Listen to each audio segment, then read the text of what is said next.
The unrest around the club continues and the Celtic board are only making things worse. We will discuss why this is in today's video whilst going over all the latest Celtic news from the last 24 hours.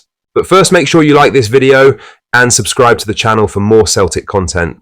Brendan Rodgers' relationship with the Celtic hierarchy has been widely debated. Whilst Rodgers has insisted that his personal relationships with them are positive, the results of their working relationship are telling a different story.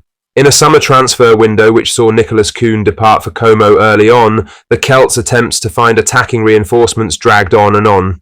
Michel-Ange Balikwisha was courted throughout the window, and whilst he is now a Celtic player, the club were unable to secure the deal before their crucial Champions League playoff against Kairat Almaty. Rodgers was understandably left frustrated by this unsuccessful pursuit and other aspects of the window, and for some there is more to this relationship than meets the eye. Some people inside Celtic Park would rather see Brendan Rodgers fail, says Mark Gwyddy. Brendan Rodgers is no stranger to the idea that he plays games with the club. Fans have often read deeply into his quotes during transfer windows. However, could there be some internal sabotage going on?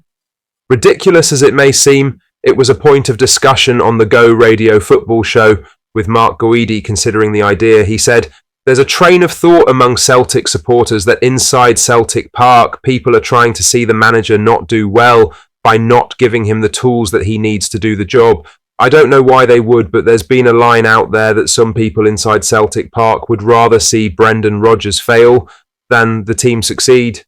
You'd like to think and hope that wouldn't be the case, but that's the perception out there about the Celtic manager, and that's quite alarming." And they would back it up with evidence. Looking at the window, Rodgers' future has been a point of discussion in Celtic circles, and should there be anything to these rumours, he can't be sticking around for long. Now for the main story, as Celtic have broken their silence with a lengthy statement following days of fan unrest over the club's handling of the transfer window. After meetings with major supporters associations, the Parkhead hierarchy attempted to explain their strategy and defend their position. The club acknowledged frustration among the fan base, insisting they are listening and remain committed to engagement with supporters.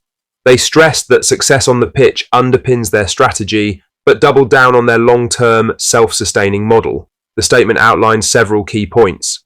Celtic say they cannot throw money at transfers due to UEFA's sustainability regulations, which limit wage and transfer spending as a proportion of revenue. The board insists cash reserves are not a free pot for transfers, but instead exist to protect against volatility and fund infrastructure, youth development, and long-term stability. The club claims its recruitment is planned responsibly and consistently, but admits not all objectives can be achieved in a single window. Failed transfers were attributed to selling clubs holding out for higher fees, player wage demands, and market delays. Celtic vowed to review strategy and execution while keeping negotiations private to avoid disruption. While the statement attempted to address fan concerns, much of it will feel familiar to those who have long criticised the board's cautious approach.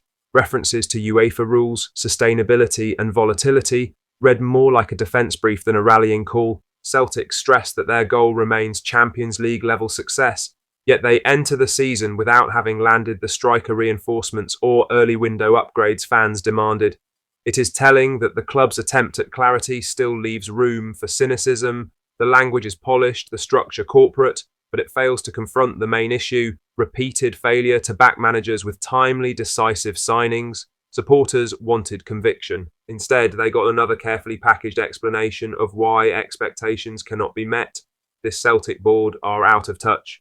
In other news, Chris Sutton has wasted no time in dismantling Celtic's lengthy statement on transfers, branding the club's attempt to calm supporter anger as a misguided misstep. The former striker, who has become one of the most outspoken voices on the club's current direction, didn't hold back. "I'm not sure the club statement was a good idea. Anyone reading that back and thinking it would appease any Celtic fan is misguided." That one line sums up the wider reaction. While the board congratulated themselves for being debt-free and compliant with UEFA regulations, the reality is Celtic fans were looking for accountability and ambition. Instead, they were handed a 1,500-word PR exercise about self-sustaining models, volatility, and long-term planning. Sutton's criticism cuts to the heart of it. The statement reads like something crafted for shareholders, not supporters. It ducks the real issue.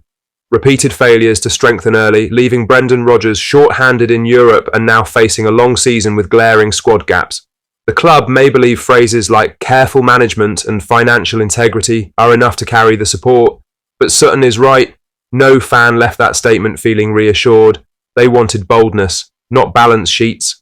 In truth, Sutton has articulated what most Celtic fans already feel. The wording was patronising, the tone defensive, and the timing questionable. By attempting to dress excuses up as strategy, the board have only hardened the view that they are out of touch with the support they claim to listen to. The irony is that Celtic's statement was designed to calm the storm. Instead, it has poured more fuel on it. Sutton's verdict is likely to be echoed loudly in the coming days. The fans aren't fooled, and the board's excuses don't wash. In other news, Celtic's transfer business is coming under a lot of scrutiny. An open letter has been sent to the club to complain about the way that things are being run, with Brendan Rodgers perceivably not being backed. Problems like the one ongoing help no one. The manager is unhappy as he isn't getting movement in and out that he wants, players are unhappy as they want moves, and fans always want new signings. Sometimes transfers happen quickly. The sale of Nicholas Kuhn to Como was completed early on in the summer, with the German given plenty of time to settle in and the Hoops given plenty of time to sort a replacement. We have learnt this summer, however, that this isn't always the case. Here's a look at every Celtic player to have been left waiting for their move away to be completed: Yang Hyun-jun. Since arriving at Celtic from Gangwon in 2023, has shown flashes of real quality. The Korean winger, who can play off both sides, joined ahead of Rodgers' first season with the Hoops, reportedly beating a host of European clubs to his signature. However, he has never really nailed down a starting spot in the side. The general consensus was that his time was up ahead of this season and a move needed to happen. Birmingham came in with a 7-figure offer, offering him the chance to reunite with Tomoki Iwata and Kyogo Furuhashi.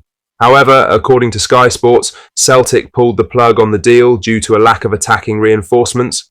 Unconfirmed rumours have since spread of the Championship club and the players' camp being left furious. Dyson Maeda has always appeared to be happy at Celtic. After a phenomenal performance last campaign which won him the club's Player of the Year, he was as loved by the fans as ever. However, exceptional performances come with a downside. In a bombshell revelation, Maeda said on Friday that he had agreed terms to leave Glasgow but wasn't allowed by the club. Lastly, Celtic are a club more closely linked to the film industry than most. From Martin Compston to James McAvoy to Gerald Butler, the word about Celtic has been well spread in acting circles, and on-screen stars are still often spotted at Celtic Park.